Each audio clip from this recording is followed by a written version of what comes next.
Another thing with social media is charity work. It's become fashionable these days. You know, when you do charity work, and you're seen to be giving food parcels to people, and you're putting your hand over the head of an orphan.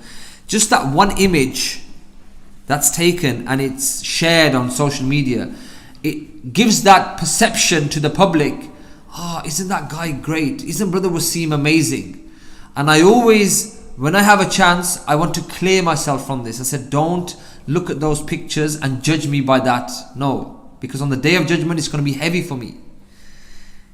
That's all to do with marketing and fundraising.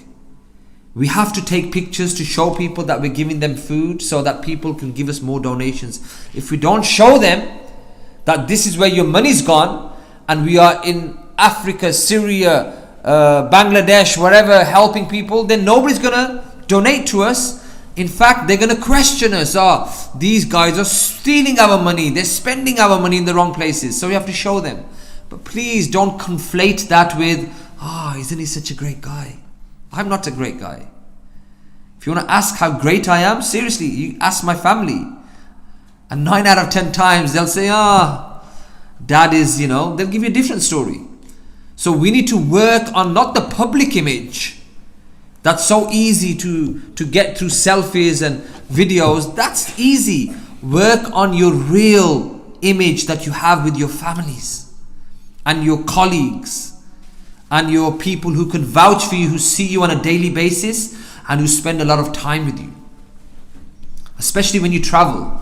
You can tell a person's mannerisms when you travel with a person and you do business with them. That's why there's a narration that says you can tell the reality of a person when you travel or you do business with them. Then their true nature comes out. Because when you're away from the comforts of your pillow, your meals and your roof, and you're touched by some calamity, your true nature comes out. You're ratty. You panic. You start swearing.